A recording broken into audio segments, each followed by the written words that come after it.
الله أكبر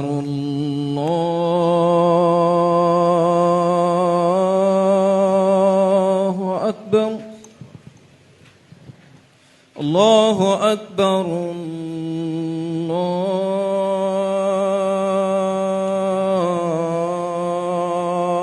الله أكبر أشهد أن لا إله إلا الله أشهد أن لا إله إلا الله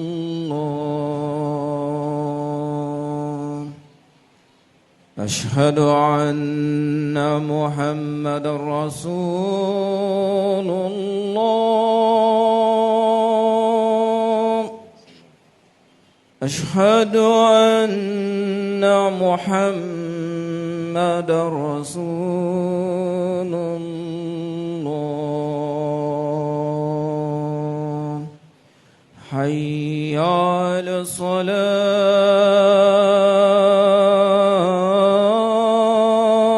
الصلاة حي على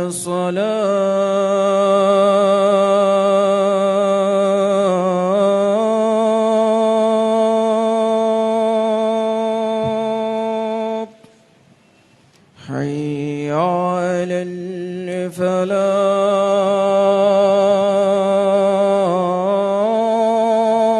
الفلاح حي على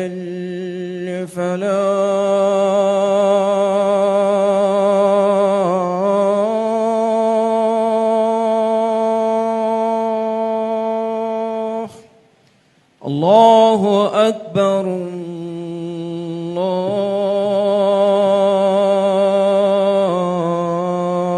الله أكبر لا إله إلا الله.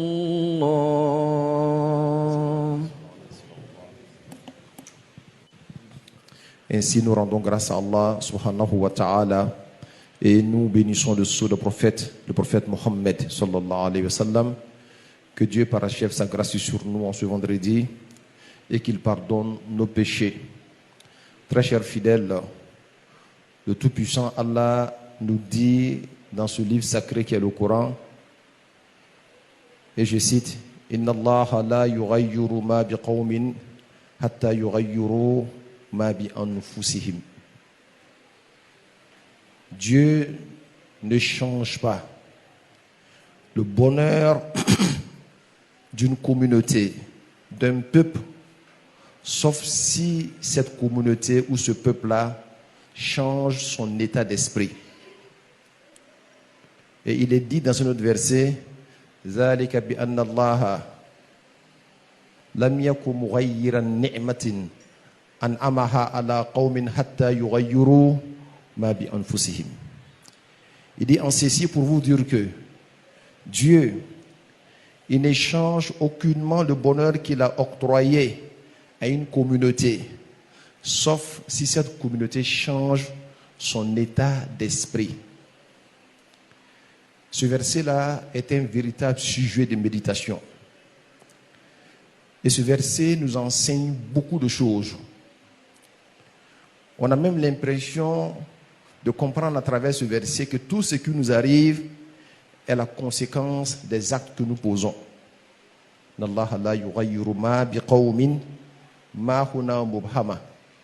Mais quelque part, il dit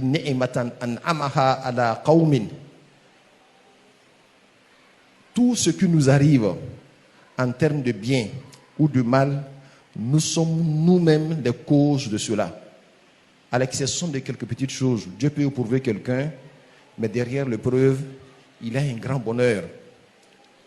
Mais la quasi-totalité de ce qui nous arrive provient des actions que nous posons. Alors, il faut savoir qu'est-ce qu'il faut poser comme action.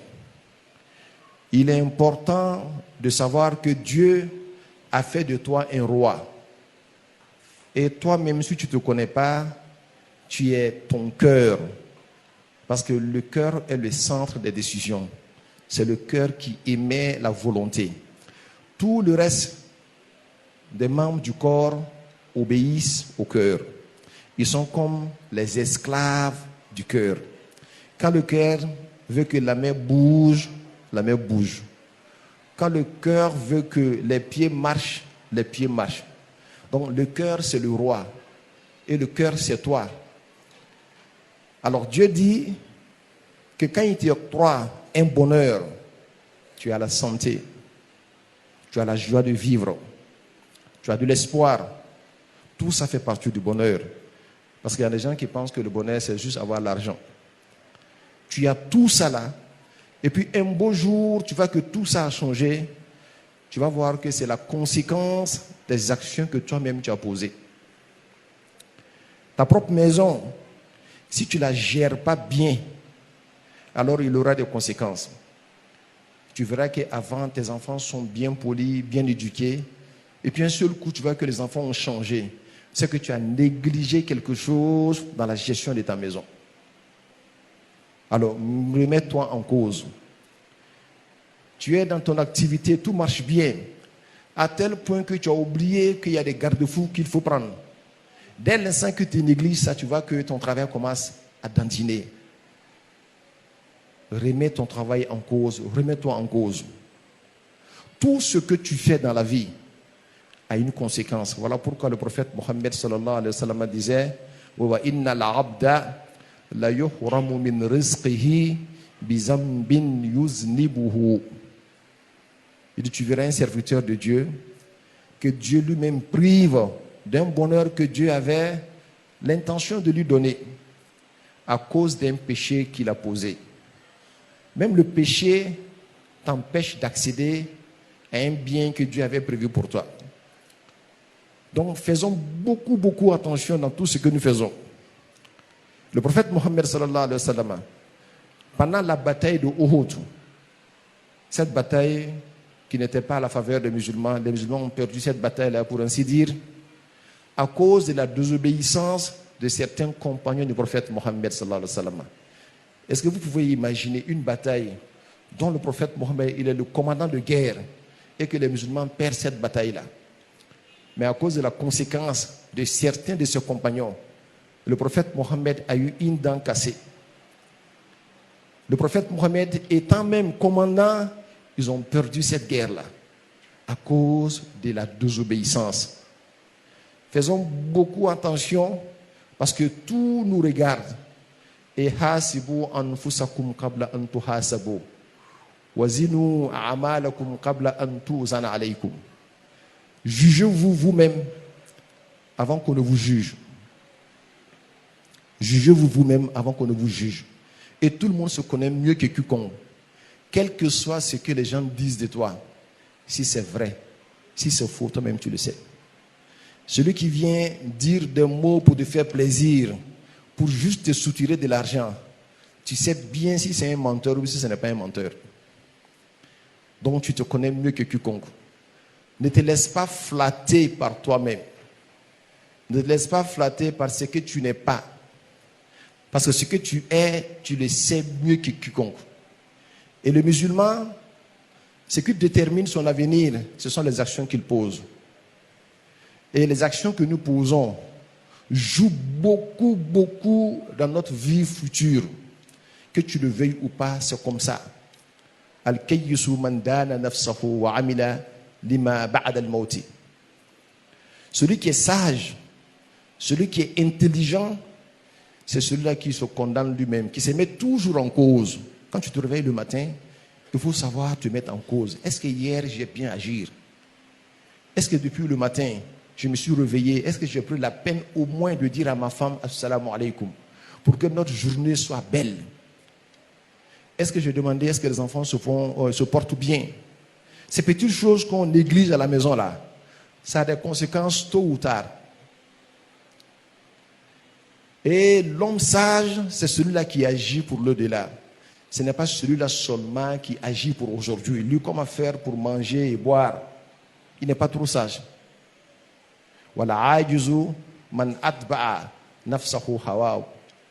Le plus faible d'entre nous, c'est celui-là qui suit sa passion seulement. Il est faible.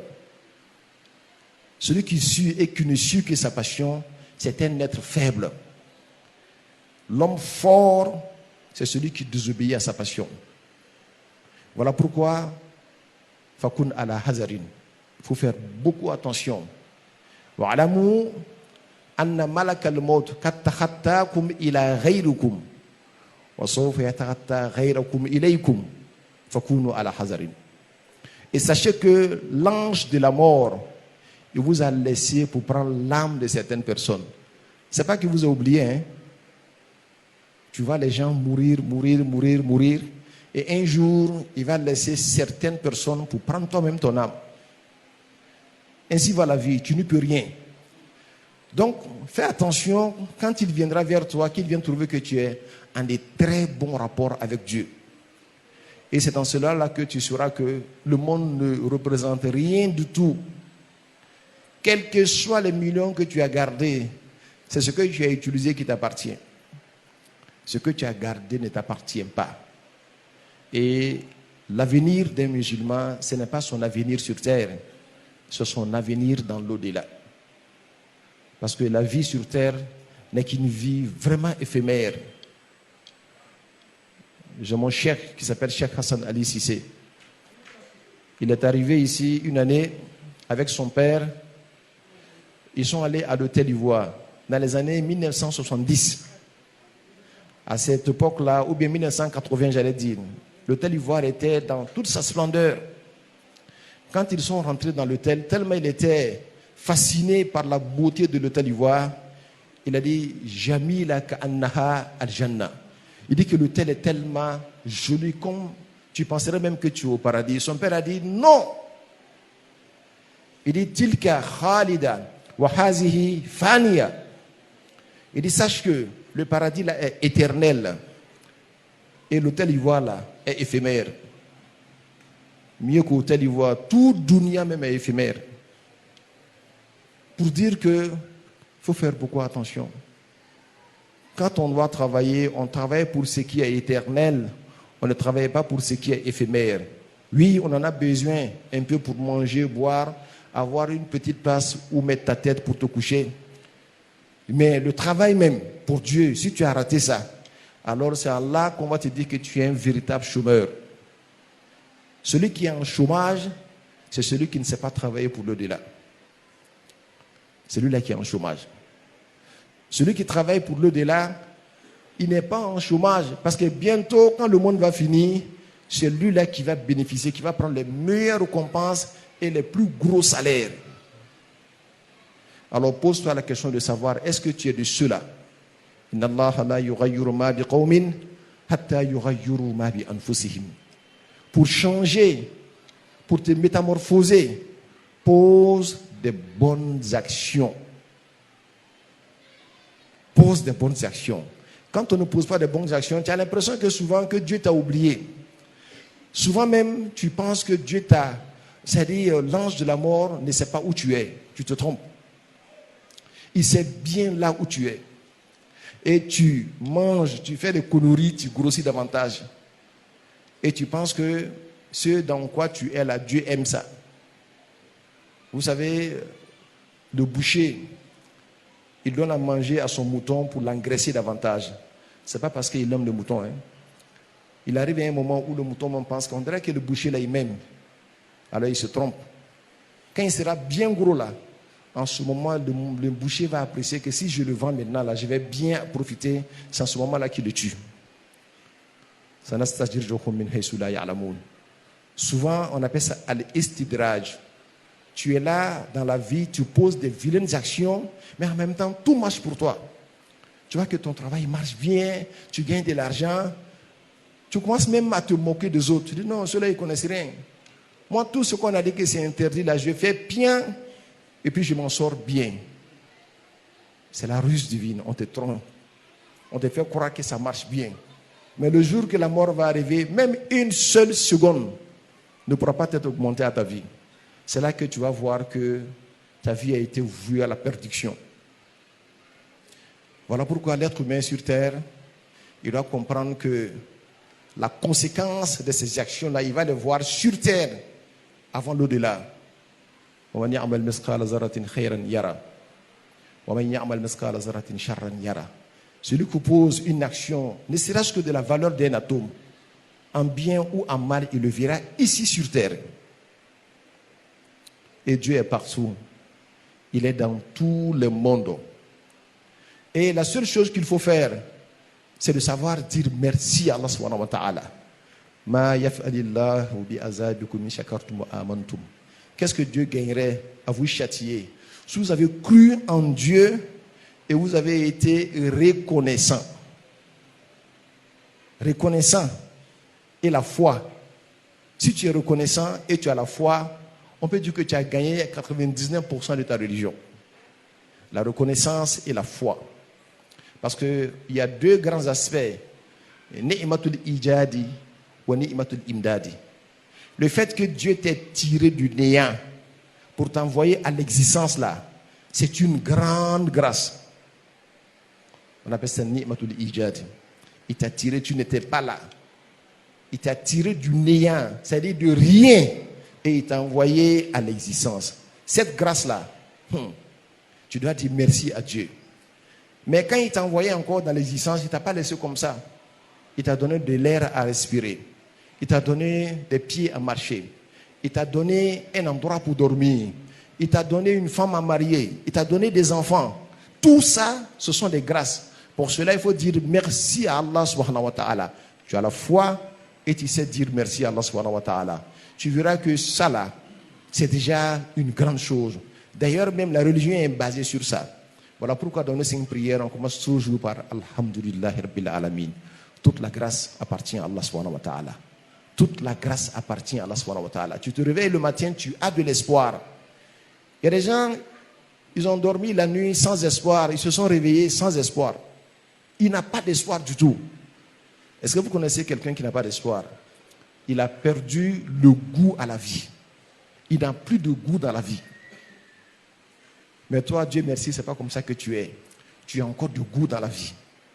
Tu espères que demain sera mieux qu'aujourd'hui. Parce que lui là, il est malade. Il ne peut même pas manger. Il est là, il attend sa mort. Il est dans le désespoir jusqu'à ce qu'il meure. Ce qui n'est pas toi ton cas. Que dois-tu faire? Dire merci à Allah subhanahu wa ta'ala. Ce qu'il t'a recommandé de faire là, quand tu regardes, il n'y a rien qui lui appartient dedans. Le bonheur lié à ça là, tu reviens à toi toujours. Il dit ne vole pas. Mais il demande au monde entier de ne pas te voler à toi aussi. Qui gagne? C'est toi qui gagne. Parce qu'il dit à tout le monde voler là, toi même si tous les gens du quartier doivent te voler là, qu'est-ce qui va te rester? Rien. Il dit ne cherche pas la femme d'autrui. Et il demande à tous les hommes de ne pas chercher ta femme. C'est toi qui en sors grand. Donc quand tu regardes tout ça là, les interdits de Dieu, c'est pour ton propre bonheur. Ton propre bonheur. Alors donc fais attention et essaie de te conformer un peu. Et si tu as le malheur de tomber dans le péché, répands-toi sincèrement. Répands-toi sincèrement. Donc j'ai dit, le simple fait d'exister est un grand bonheur. Vous savez, il y a quelqu'un qui m'a posé une question un jour, il dit, mais pourquoi il y a des personnes qui naissent et en même temps, elles meurent automatiquement? Il est né aujourd'hui et il est mort aujourd'hui. Donc on se pose la question, mais Dieu même, qu'est-ce qu'il est en train de faire là? S'il savait que l'homme là va mourir, mais pourquoi l'a-t-il laissé la vie, ne serait-ce que pour une seconde? Je lui ai dit que c'est toi qui ne connais pas Dieu. Il dit, si tu connaissais Dieu, les une seule seconde qu'il a vécu là, il devait remercier Dieu durant tout le temps de l'existence de son âme. Les sages disent, dès l'instant que tu nais là, tu es assez vieux pour mourir. Dès l'instant que tu nais, tu es assez vieux pour mourir. Le bébé a crié, il est mort. Il est vieux déjà. Parce que Dieu l'a tiré du néant. Il l'a ramené à l'existence. L'action qui s'est passée jusqu'à ce qu'il soit tiré du néant là, C'est Dieu seul qui sait ça. Voilà pourquoi le jour de la résurrection, quand les gens sauront les secrets cachés derrière tout ce que Dieu fait, tout le monde va accepter ce que Dieu lui a donné. Il y a certains soufis qui disent que même celui qui est à l'enfer, le simple fait d'exister là, même à l'enfer, il dira à Dieu merci. Au moins j'existe. Au moins j'existe. Ce n'est pas rien. Tout ce que Dieu fait est une sagesse. Amaluhu kulluha hikma. Tout ce que Dieu fait est une sagesse. C'est à toi de comprendre si tu es sage ou de remercier Dieu même si tu ne comprends pas. Que Dieu nous donne la bonne compréhension.